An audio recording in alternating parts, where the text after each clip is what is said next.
Welcome, everybody. Welcome to Perry World House. My name is Michael Weisberg. I am the director this year, and it's a great pleasure to have all of you here. 2 years ago in this room, Ambassador Kyslytsya from Ukraine, the Ukrainian ambassador to the United Nations, said it's possible Ukraine can survive this war if democracies around the world continue to be our partners and to support us economically and militarily. So as this war enters its third year, facing a number of uncertainties, those words still resonate for all of us. Though Russia's full-scale invasion didn't meet the immediate success it ambitioned, political support on Ukraine's side is at a crossroads, with major NATO members, the first of which is the United States, now struggling internally to keep this issue high on the agenda. So on this 2-year anniversary of the first war in Europe in many decades, what evolution can we expect for this conflict? How will major elections across the globe in Europe and, of course, in the US shape the outcome of the war? To help us answer these questions and many more, and hopefully many more that you'll have in this room, we have today 4 very special guests.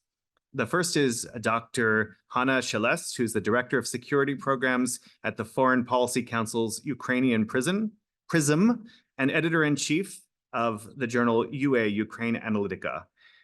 Dr. Shelest is a non-resident senior fellow at the Center for European Policy Analysis, and she has a vast research experience in Ukrainian defense and foreign policy issues, including at the National Institute for Strategic Studies under the President of Ukraine, the NATO Defense College in Rome, and the working group preparing the Ukrainian Navy Strategy 2035.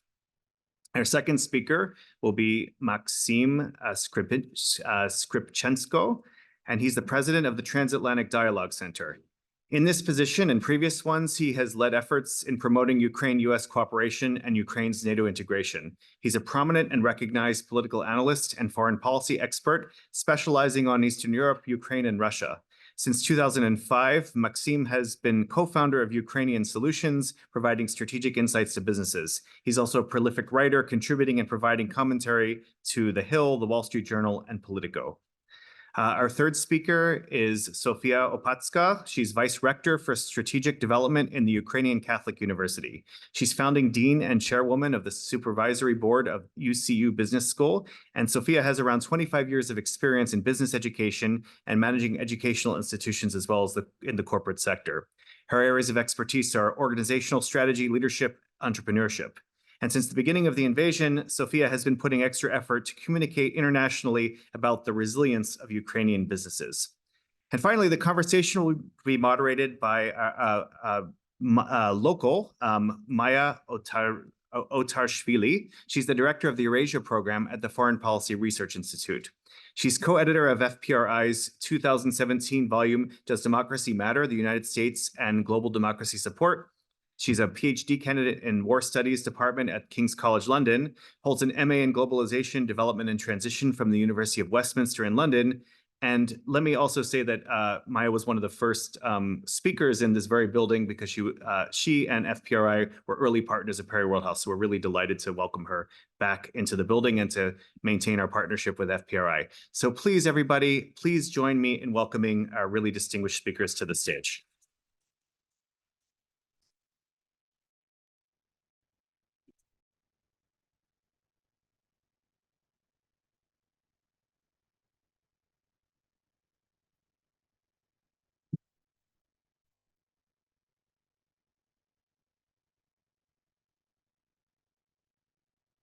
Good afternoon, everyone. My name is Maya Otarshvili, and I'm joined by our speakers today. I just want to thank everyone for coming to attend this really valuable discussion. I hope.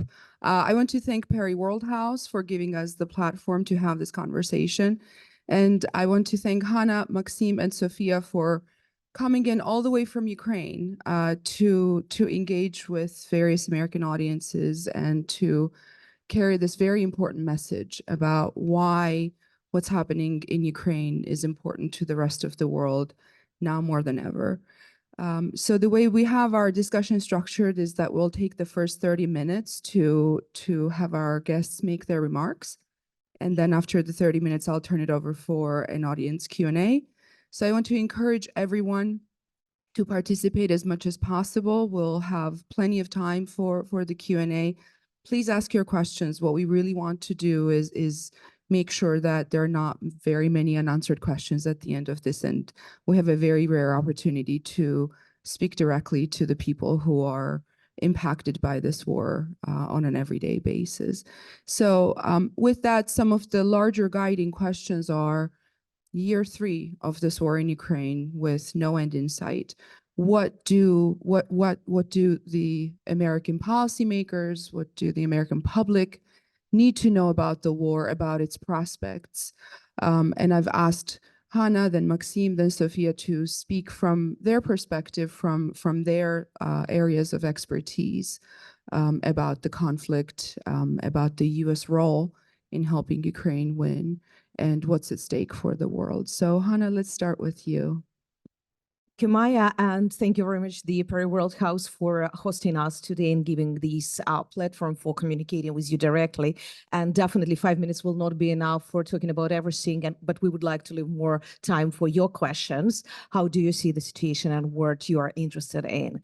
If to speak about the 3rd year of the war, and we are now exactly at the anniversary, because just 21st of February, when all of us woke up, on the one way, absolutely unexpectable, because till the very last moment, you couldn't believe that the war can come to the country in the middle of Europe that hasn't experienced the war for the 70 years before this. And we're not preparing for war, I mean, in terms of that it was not that type of the conflict when, you know, like Israel, Palestine, for example, or India, Pakistan, when you had 70 years of something boiling with the certain clashes wherever. But at the same time, being totally prepared for this psychologically, because the war started not in 2022, the war started for us in 2014, with the annexation of Crimea, with the annexation and the war activities in the east of Ukraine, where many of us had family members or friends. You couldn't say that the war was somewhere far. Yeah, it could be 1,000 kilometers for you, but at the same time, you understand when you have plenty of friends from Donetsk University who one day needed just to evacuate themselves only with the summer clothes from the city they lived all their life with the 40 years careers as a professorship, but just because they understood that the next day they could be arrested because they are professors of international relations. And that's happened with the whole Donetsk University, that's happened with the whole Tavria University in Crimea, that's happened with a lot of Ukrainians and Crimean Tatars at those territories. So this probably surreality about the possibility and impossibility, that's something what we're witnessing the 2 years of the full-fledged invasion as well, because you doesn't matter how many conflicts as an academic you studied before, doesn't matter in how many conflict zones around the globe you've been. I spent quite a time in Georgia studying Georgian conflicts, or Nagorno-Karabakh, or Middle East, or Nepal. That was always easier to think that you understand the developments of the conflicts. It's always perfect in the books before it is coming to your house. And then you understand that a lot of the theories that you've been studying as an academics, or you try to implement when you're abroad, are just not working. And there are certain conditions under which you never will be able to implement these things. One of the biggest question for me always been, because I can speak a lot about the military development over there as the security expert, I can speak about these myths and disinformations and narratives that Russia been sending around. But one thing that really struck me, both as a researcher and as the person who is living inside of the war, that is the calls for the dialogue and negotiations without understanding what is behind it. My PhD was about mediation of military conflicts. So you can imagine I always believed in possibilities of negotiations and dialogue for ending of the conflict. Since 2014 till 2022, I participated in different second-track diplomacy meetings. So again, I believed that the certain joint initiatives can be found for the resolution. I stopped believing in these after February 2022, because at a certain moment, I realized that that is very good when you know why you're sitting around the table and when both sides are knowing what they're doing. Because negotiations, it is just the instrument. Negotiations cannot be the final goal of what you're doing. In many of the requests that we currently hear from Washington, of some of the experts, from some European countries, especially from the global south, we hear it a lot from Brazil, India, South Africa, you need to sit for the negotiations table. I said, okay, and what is the next? We are sitting. What is happening at this moment? At this moment, Russia is finding the loops in the sanctions regime. They are bringing additional weapons. They are buying weapons from North Korea and Iran. They are training their soldiers, and they are violating the ceasefire. The question is only when, because the 9 years of the war, we had ceasefire, we had negotiations, and we had the violation of the ceasefire almost weekly, if not more often. So that is why, and then it's also what is the goal? If we would like to liberate our territories, if we would like to return back to the sovereign state that can develop as the part of the European Union and NATO. So for Russia, their requests are usually the stop speaking Ukrainian language, giving the special preferences for the Russian church, dismissing Ukrainian armed forces. Then, I mean, if you look to the list of the requests that Russia made at the negotiations in March 2022, that is everything about how to dissolve Ukrainian statehood and to make Russia a vassal of Ukraine a vassal as a colony de facto of Russia, and how to cancel Ukrainian nationhood in terms of religious, in terms of language, in terms of history, in terms of everything. And they're very open about this. The question is what they present on Russia TV in English and what they present at the negotiations. And that is two absolutely different pictures. That's why for now, after 2 years, when we hear from some of the politicians, probably you should not receive weapons because that will make you, it's time to sit for the negotiations. For me, is always the question, do you understand what does mean these negotiations and what you really would like to hear from us? It's not that we would like a war, but that is the same as the rapist is coming to your house. You're thinking how to defend yourself, not how to negotiate with the person that, you know, that's not a very good idea. You probably need to think twice, should you come to my house or not? There are certain periods of time when you really need to defend the human rights and the human lives with weapons, unfortunately.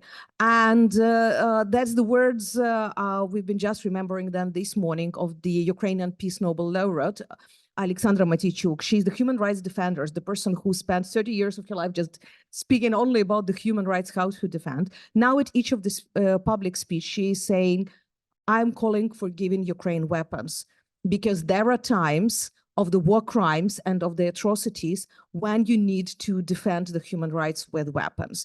And either you understand it or you are aligning with the perpetrator, not with the victim. And that is probably one of the main messages that we are currently trying to deliver in different capitals and cities around the globe. Thank you so much, Hannah. Let's turn it over to you, Maxim. Thank you. So first of all, hello, everyone. Thank you for inviting me to this event. What I wanted to say is that I believe we have different perception of the war goals that Russia has. Many foreign politicians and, let's say, Americans I've been talking to, they all believe that Russia and Putin as Russia's leader have some strange military goals, like capturing this city, destroying the Ukraine's defense capabilities, and then probably not letting Ukraine enter the NATO, and that's all that Russia wants. But for us, for Ukrainians, we do understand, and explicitly we started to understand it after mass atrocities happened in Mariupol, in Bucha, that Russia's only goal is to destroy Ukraine as a country, to destroy the Ukrainian nation. And that's why our perception is a bit different. We are trying to focus more on surviving, not just fighting the war till we have the best chance to negotiate. So in our understanding, and Hannah has already mentioned it, that we already had experience of negotiating with Russians. And when I hear, you know, here in the US or in Germany or in some other countries, some calls of people who push for negotiation, ceasefire, because of war fatigue, because they believe that the Western governments can no longer maintain the pace, at which the Ukrainian armed forces are burning ammunition, or we are paying in our lives. It's much more expensive than artillery shells. But we do have this feeling that it's not about nuclear escalation. It's not about Russia is afraid of NATO. It's not about Russia is trying to theoretically start the Third World War if Ukraine would beat it militarily. It's more about the fact that Russia just wants to destroy Ukraine. And when it does it, when it destroys Ukraine, it will go to the West. So in our understanding, we already observed, American president pushing the reset button with Russia in 2008. So we already have this experience when we tried to negotiate with Russia in different places, in Georgia, Moldova, Ukraine, Syria, and it was never successful. I mean, this is the moment when we need to stand up for democracy, when we need to say very loudly that we are not letting another dictator start the Third World War. We need to stop him right here where we can. And it's our probably destiny to stop him in Ukraine right now. So that's why we urge for everyone to, advocate for Ukraine support. We observe this pessimistic situation with regards to the Ukraine supplemental in Congress. Of course, we care about internal US politics, but you need to understand that every day costs lives for Ukrainians, and it will cost American lives and lives of your allies in just a few years if you just give up. Thank you, Sophia. Good afternoon. Thank you very much for coming, and thank you, Perry World House, for inviting us.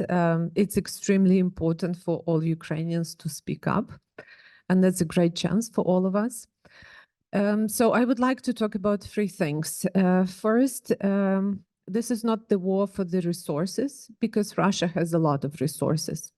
As a country, it doesn't need more. It's not the war for the cities, because if you look how cities look like after Russians come there, they totally destroyed. I think this is the war where Putin would like to not to bring new order into the world, but he would like to ruin the order. He doesn't like any order, and chaos makes people lost, afraid, and this is what he tries to achieve. So I would say that for me, for my colleagues, it's very important to bring order to our students, to bring some normality to our families as much as it is possible, and to keep moving forward. So I would say that as much as we put this world into the chaos, and as much as we put chaos into lives of everyone, it makes all of us weaker. Second point I would like to make is that Russia is targeting future of Ukraine. It's not just about our hard infrastructure. It's about our education. It's about our medical institutions. There is a website, safeschools.in.ua. And if you go there, you can monitor how many schools are being destroyed. It's about 4,000, almost 4,000 schools being damaged, and about 400 completely destroyed. It's about our soft infrastructure and soft power and future of Ukraine, because we have 2 million children who left the country. We have about 1 million children who study online because they cannot go to schools because it's dangerous, because they are too close to dangerous regions. And it's about future of the country, because yes, we believe we will win, but at the same time, we are already facing huge damages as a country, as a nation. And third thing I would like to talk about is how many American companies are still operating in Russia. So we know that about 69 companies, American companies, left Russian market, either by closing their offices there or by selling almost for nothing. And it's a big financial loss for them. but that's a huge, I would say, gain in eyes of people, because there are 330 companies who are claiming that their goods are essential, and we know that they are not, because chocolate, cookies, they cannot be essential goods. And it makes the situation look even worse when company is still operating in the country, paying huge taxes. And we know the numbers, how many taxes only for profit were paid, and they are spent by Russia for producing military, for having more military production, and for their defense, which is not really defense. So I think we have a lot of work to do, both us in Ukraine, but I think there is a little bit we would like to ask you to step up and also help us to do. Thank you. Thank you so much, Sophia.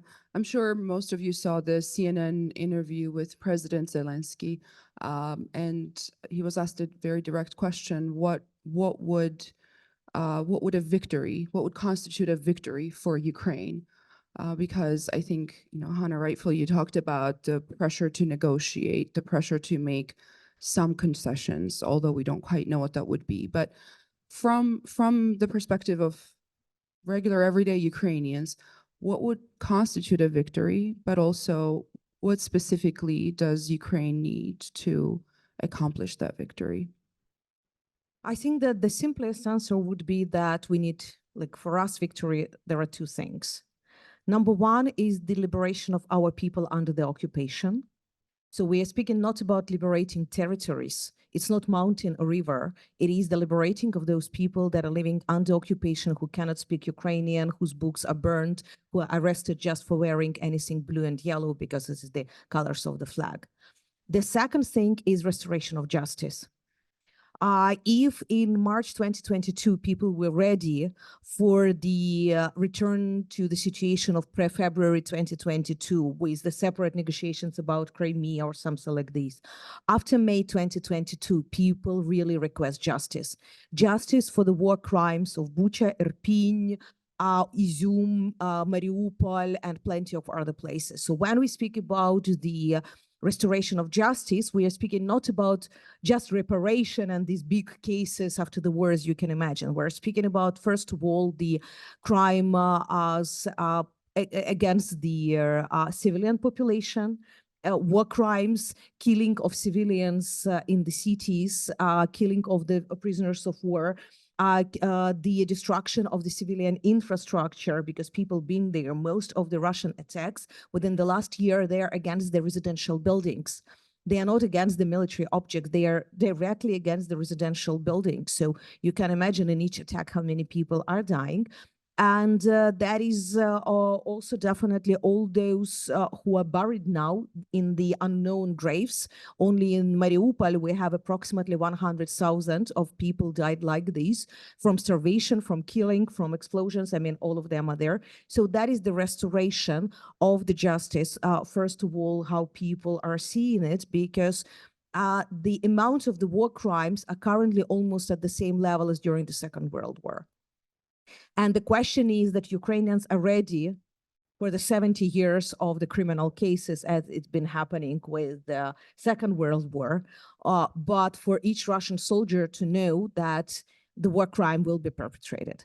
And why that is important, because a lot of people are presenting it as the Putin war, but sorry, Putin is not making the soldier to rape kids. That's not his, yes, that is not his crime. That is the crime of the particular soldier, of the particular commander who did this order. And they need to know that they also will be one day punished. And not forget about 17,000 of Ukrainian kids that are kidnapped to Russia without their parents. And we are returned by now probably just 300 not more, from 17,000. And when we said kidnapped, I use this word not for the emotional description, because they illegally taken many of them from the families. Their documents are changed. In many of these documents, their date of birth and names are changed. They are illegally adopted by the Russian family, including the kids' ombudsman. Can you imagine the kids' ombudsman that is illegally adopting the kid from another country? That's what is happening. That's why International Criminal Court made the order to arrest the kids' ombudsman of Russia.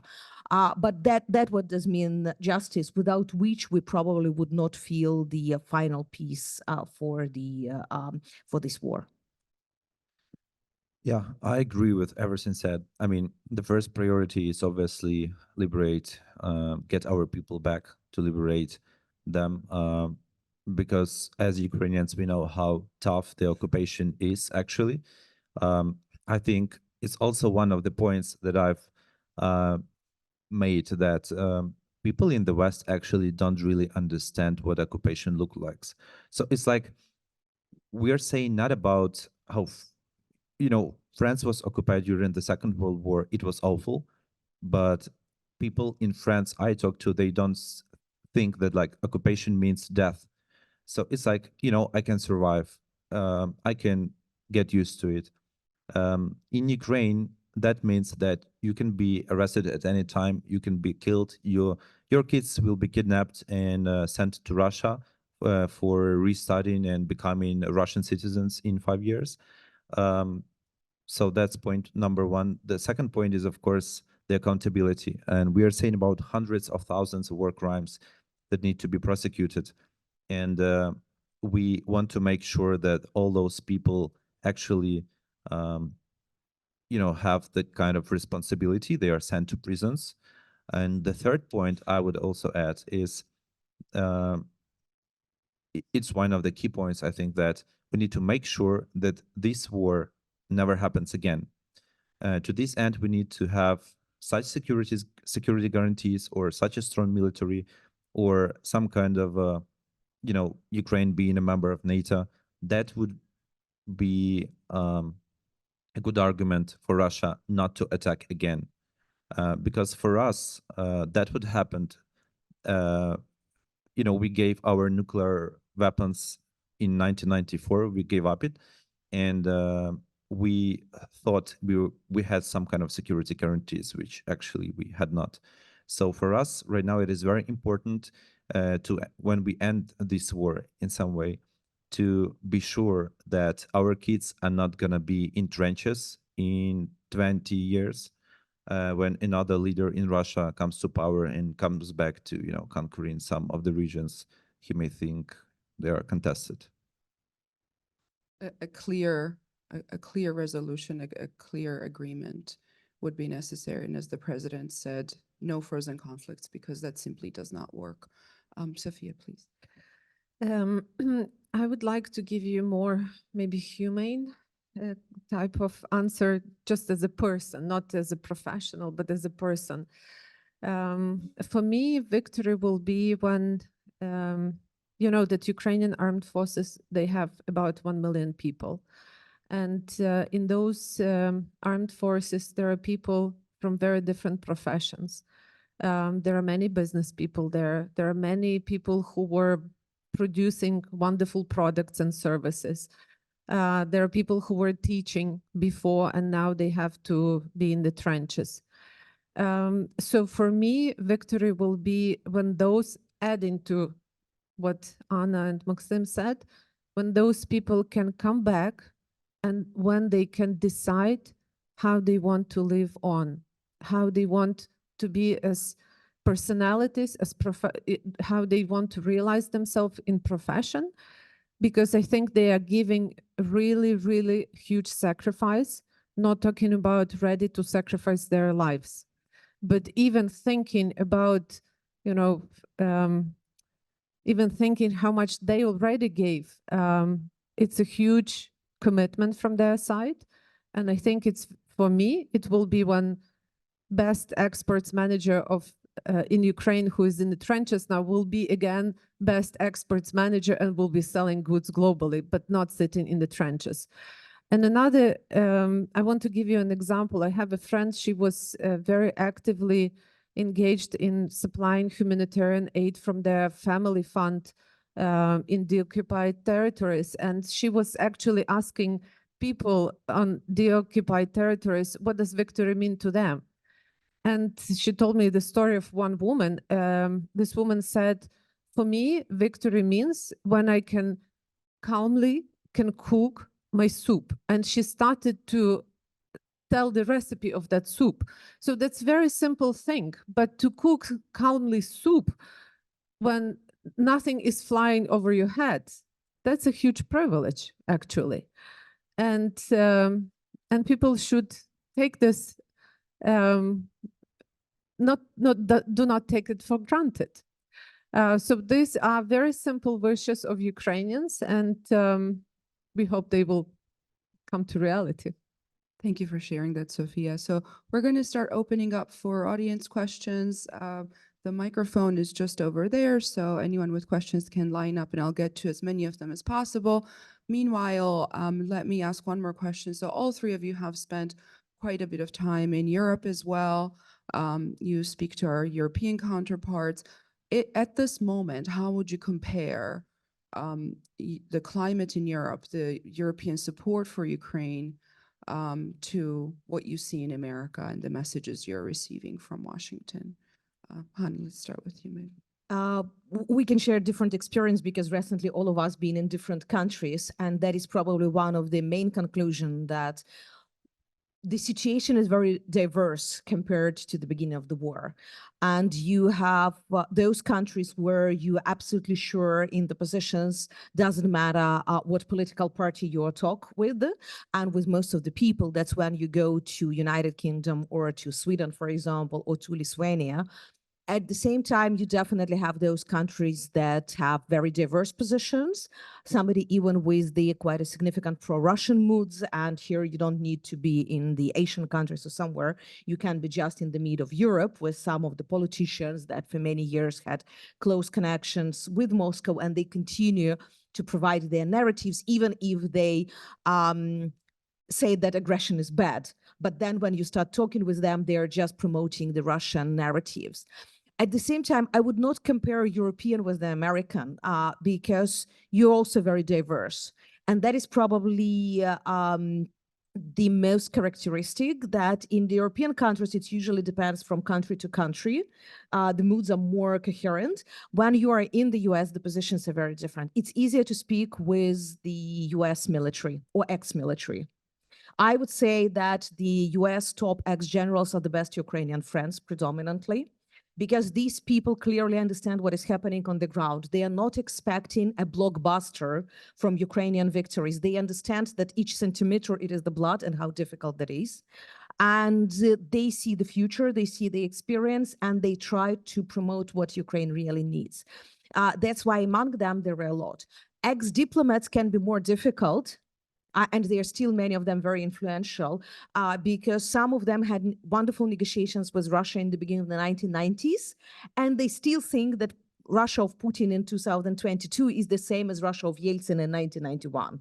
What is definitely not true, but they have this nostalgia of that liberal Russia. Politicians, you have the whole spectrum. And here it is more difficult than Republicans against Democrats. Luckily, we have support in both political parties, but at the same time, we have those who don't support us also in both political parties.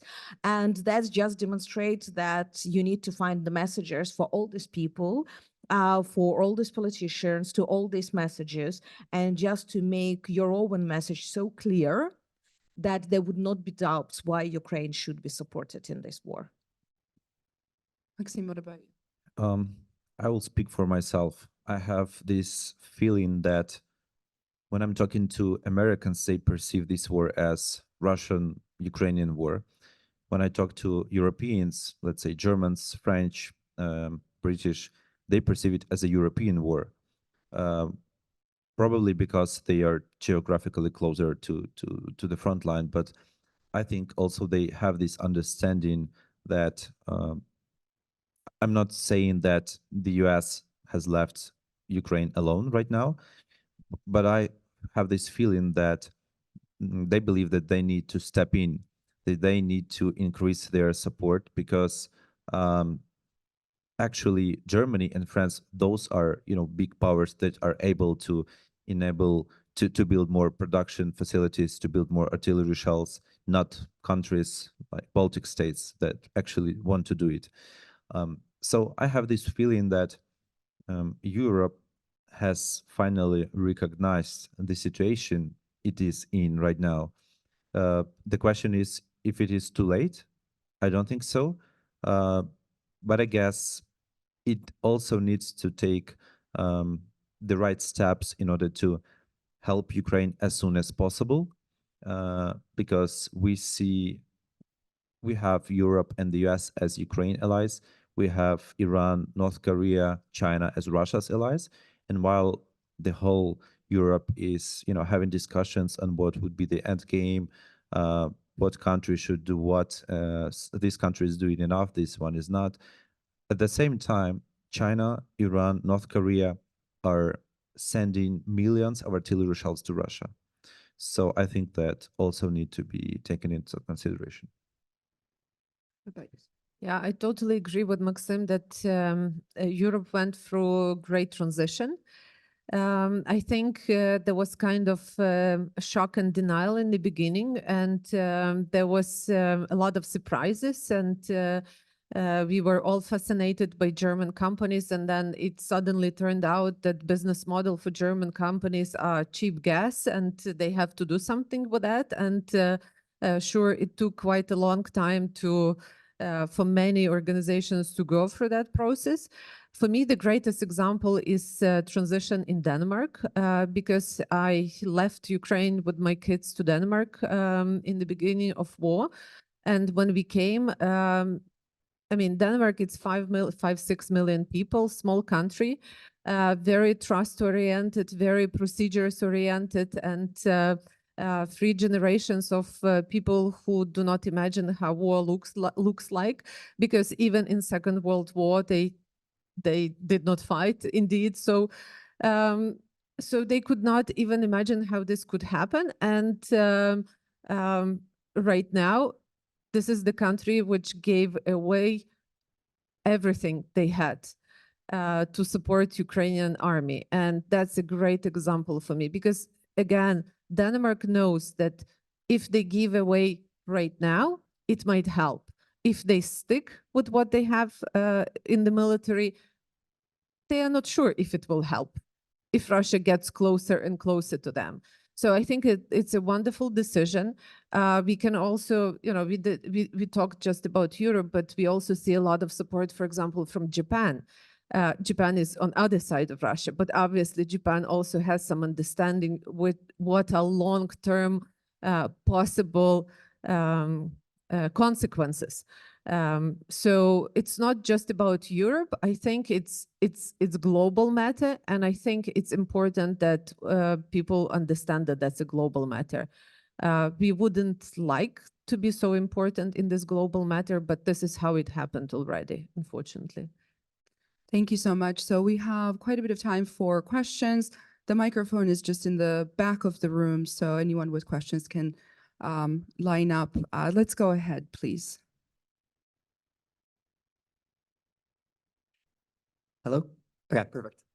Firstly, thank you all so much for coming. Really appreciate it. And it's wondrous to see the type of dialogues that are happening right now. Similar vein as to your previous commentary about the American/European mindsets. How has the morale been on the Ukrainian front for both those in the occupied zones, non-occupied zones, in terms of their persistence drive to continue fighting and continue resisting? You definitely need to look to the military side and to the civil resistance that we have at the occupied territories. If you would like to see the civil resistance, go to Twitter and find, for example, Yellow Ribbon Civil Resistance Movement, and you would see how many newcomers and how many actions are happening in Crimea, not speaking about other territories. So even 9 years under occupation, but people are finding their efforts to fight. Zlamavka, the female resistance movement, for example, example, combat seagulls, many others. So you definitely see the non-violent and violent resistance at the occupied territories. And they're still hoping, even that definitely they hoped early after liberation of Kherson, everybody was so enthusiastic that maybe in a month or two they also will be liberated.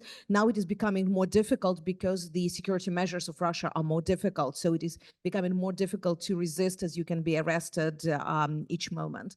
When I speak about the military, you definitely feel the tiredness, because in none of the military operation you saw when the soldier is spending in the high combat zone 2 years. That's what you experience in Ukraine. So it is just a normal physical tiredness that should be. If it's not there, you are just a metal robot. Yep, you are not the human being.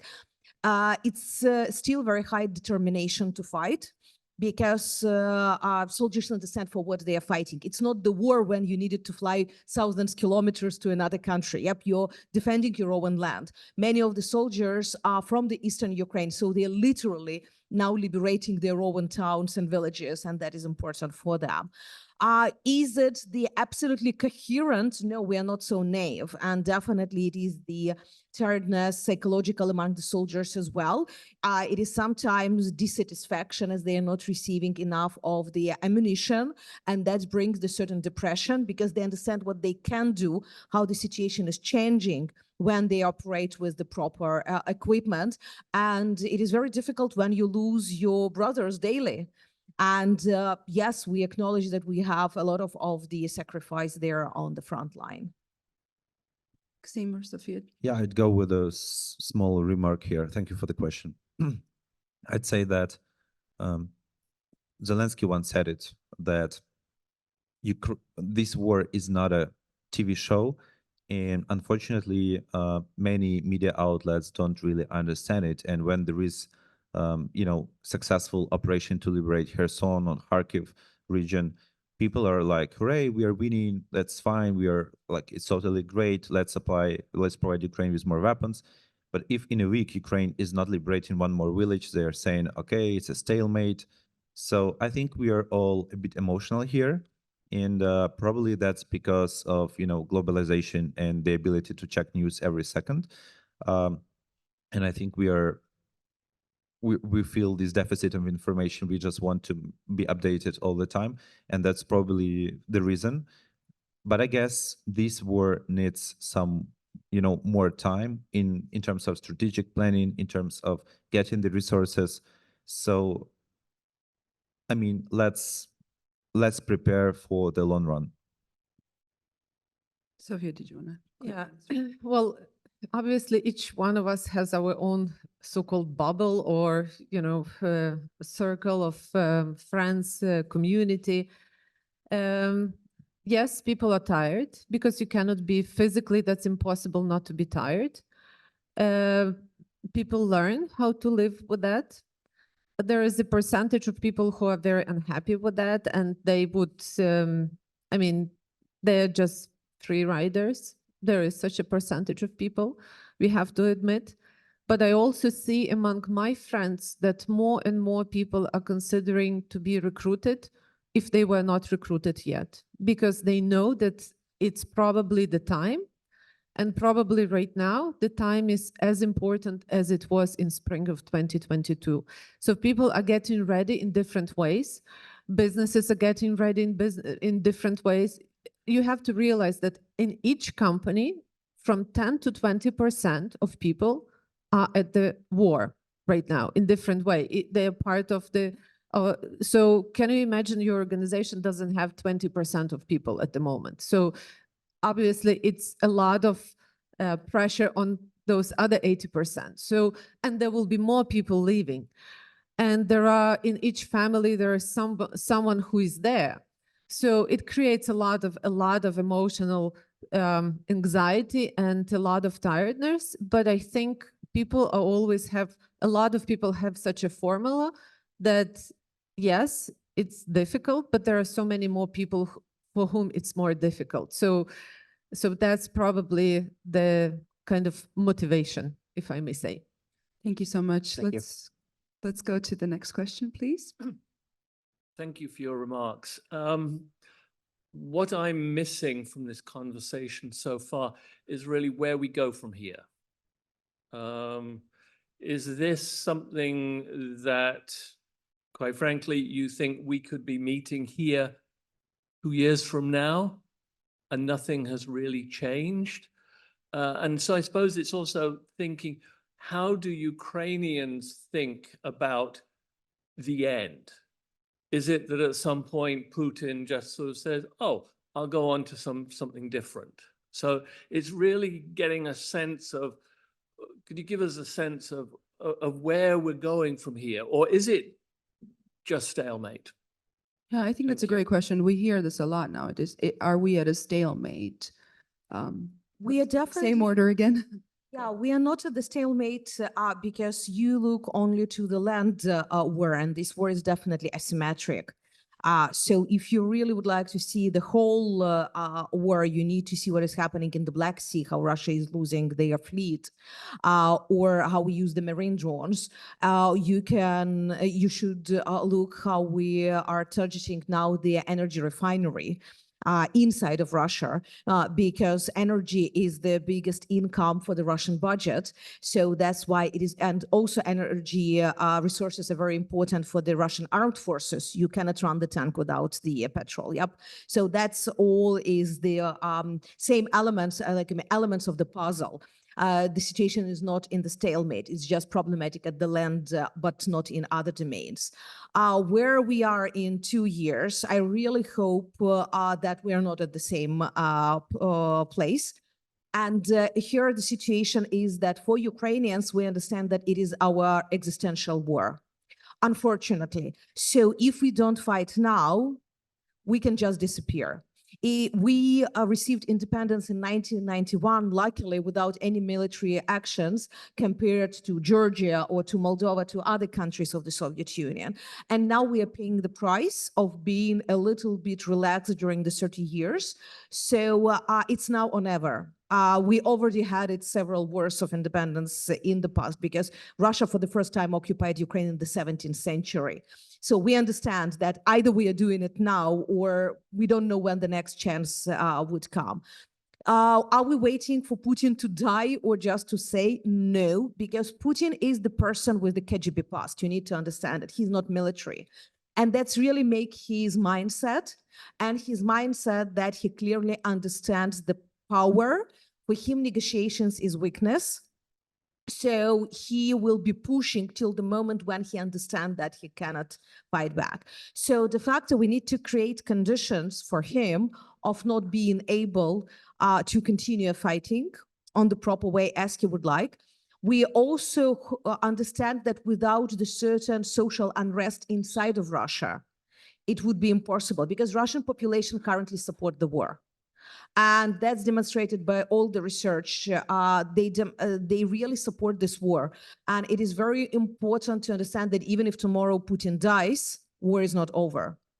So the question is how to find those inside of Russia who would be able for this, or they can be even pro-war, but suddenly to understand that, okay, that's not good. We are losing.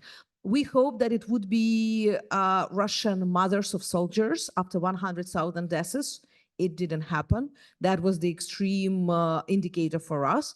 So now we are probably in the stage when we are trying to understand what are those things that can really change the situation when Russians stop support that war. When Russians stop support this war inside of the country, that's when Putin can start thinking about changing something. So just a reminder, Russia does have a presidential election coming up mid-March, but we're not expecting a different president. Yeah, I completely agree, and thank you for the question. I would say that the first time I've heard the word stalemate was last summer, when everyone was expecting Ukrainian counteroffensive in the south. But at that moment, Ukraine didn't even have all the armored vehicles coming from, the Western warehouses. So, I mean, I think the Western journalists were overreacting. I think that this year, when Ukraine will produce more drones, kamikaze FPV drones, than Russia, more than 1 million drones. And I think this year, when Ukraine will launch, if obviously, if we have some good assistance from the US, if we launch another counteroffensive against Russia, that is losing actually its attacking pace right now, because in 2 or 3 months they will run out of the ammunition shells if they will continue shooting at this pace they're shooting right now. So, I mean, it's not that pessimistic for us. It's not that something that makes us think that we are losing this war. We just don't have the right to lose it. That's why we are trying to do everything possible, because Russia can actually afford to lose it. I mean, many people here believe that if Putin's gonna lose Donetsk or Luhansk, he'll push the red button. I wouldn't say so. I mean, that's completely different. So we just need to get into this positive thinking that what if Ukraine wins? Exactly. We need to start thinking how Ukraine can win, because I have a feeling that all the conversations are how not to lose, but we need to change the narrative how to win and how not to be afraid if there are some processes in Russia and some minorities or nationalities which live in Russia also become independent. We need to start thinking about this, because I think world is not ready for that. There is no clear answer how to respond to such potential process. And that's why, a little bit afraid of that. So we need to develop that strategy. We have spent a couple of days now, we've been lucky enough to spend a couple of days now with you and had many discussions. And something that really struck me yesterday that came up was Ukraine is prepared to win. Ukraine is committed to winning. Its Western partners don't really know what that would be and are not really preparing for a victory. They're just committed to making sure Ukraine does not lose. And there's a very big difference there. And even now, the conversations we're having are about how do we fund Ukraine just enough to help them keep going without this victory in sight, right? So I think this is a really important question that we just had. Next one, please. Thank you for coming today. I'm actually a retired Air Force colonel and a graduate student here at the university. I was going to ask a question about the Air Force, but something you just said made me want to ask a different question. This is one of the first wars where social media has been a big player in it, and I'm just wondering how that has impacted the support for the war in Ukraine amongst Ukrainians, and how it impacts Russians and kind of the overall effort globally to try to gain support for Ukraine. And by the way, I love your comment about it's easy to go back and look at past wars and conflicts and see how clean and neat everything is, but when you're in the middle of it, it's a little bit different. So thank you very much. I would disagree that we are currently the first conflict like this. I will highly recommend you the book of David Patrikarakos called The War in 140 Characters. He wrote it he was in Ukraine in 2014 in the East when everything started. And he wrote about the Middle East and about Ukraine. That was de facto the first when really the social media, especially Twitter and others, started to change the perceptions and the influence. And he's comparing a lot the situation in Gaza, in Israel, and in Ukraine, how it was used. Now, if we go to Ukraine, we need to understand that the Russian propaganda always were threefold. One is inside of Russia, and you definitely see how through the social networks, not only through the media, official media, Russians are promoting the narratives that are important for them, that it is their patriotic war, how they need to defend themselves from the crazy liberal West. So the second, it is against Ukraine. Here it was very active in 2014-17. Then Ukraine started to prohibit Russian social networks, plus working a lot with the Facebook, with others about closing the Russian bots, farms, troll bots and everything. Definitely it's not enough because there are more and more coming. It's like pandemic. You cannot just prevent it immediately. You need to build the critical thinking to prevent it. But we definitely saw it in sociology that the level were falling as soon as you limited their activities. They became more sophisticated after this. It's not just throwing the fake news. They started to work with proxies after this. But the third fold, it is how they work with the international audience to cut the support for Ukraine. Here they started very actively in 2008, but at that time Facebook been just created, so it was in Georgia. They work more with the regular media and with their online sources. Now we see how they pretend as being the commenters for the international media, for example. So it's not just crazy profiles in Twitter. It's not just TikTok, which Russians are using extremely active now for the disinformation campaigns. That's also working with the commenting under the articles of the regular media online, or creating the fake website. So that is the whole range of the activities that they are doing. And here with this third fold is very important that the national governments should work. Definitely, it's more easy for Russians with the countries like Moldova, where a lot of people or Kazakhstan, where people speak Russian. It's more difficult with the countries but still possible like the US or UK, because a lot of the special forces can speak English. That's not that difficult. It's much more complicated when you go to the countries with the less languages. I would not say exotic, but let's say Finnish, Swedish, Hungarian even, so with the rare languages. And they're just using the weaknesses. So they're using both anti-Ukrainian and domestic issues. But that should be the question for the respective agencies inside of these countries. Because usually it is not, these groups are not only undermining support to Ukraine, but the same groups are working to undermine the national securities of these countries. We see the work in Romania, we see the work in Finland, we see the work in Estonia, we see the work in the United Kingdom. For other countries, like in France, we don't see, unfortunately, this work. For example, in Germany, we don't see this work as it should be. As a result, you see the consequences. That's why I think that it shouldn't be just Ukrainian task. That should be the clear understanding and appreciation of this threat from the security services, as well as from the public. Thank you so much, Hannah. I want to be mindful of the time, so I think we have 2 more questions. Why won't we combine them? So please go ahead, each of you ask, and then we can answer together. Yeah, I have a fairly simple question, a factual question, Please. which in this age of disinformation is impossible to get the answer to.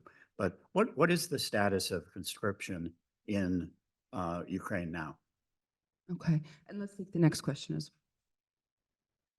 Firstly, I would like to thank you for coming out and educating as well as informing people that is more so ignorant about the situation overseas. You're doing great work. My question is regarding what you touched on earlier as far as the global implications, Ukraine and its allies as well as Russia and its allies. What do you see as the global implications as far as a Ukrainian victory versus a Russian victory? Thank you. Wonderful question. Thank you. Maybe, Sophia, do you want to say about the conscription first, and then we can turn it over to Maxime for the second one? Yes. Maybe I should. Or switch it? Yeah. Go ahead. Yeah, I'm a male, so obviously, yeah. It's easier for me to explain. You know, it's very complicated. It's a very difficult decision to make to go to the army because it's not just, you know, some fancy YouTube video where you just shoot it somewhere. It's the place where you can actually die. So obviously, it is a very difficult decision to make for young people. That is why there remain so many media reports saying that the conscription process is going so difficult. And of course, mobilization in each of the countries, it has always been a tough issue to discuss. It was always kind of depressing issue for the governments. I would say that in our reality, we have a situation that when the full-scale invasion started, we had millions of Ukrainian males coming to the recruitment center, and I was one of them. And at that time, there were the army could not afford so many men to be enlisted. Right now, it seems like the army wants more men to be enlisted, but the question is for the people, for the Ukrainian males, they want to have the understanding that there are some technologies, there is assistance from the US that actually can help us win the war. So I think this mobilization issue is very closely linked to the process of the US assistance that will actually help us win the war. Thank you so much. And the wonderful last question that the gentleman asked. It's very difficult. It's very simple and very difficult question. I will try to answer in simple way.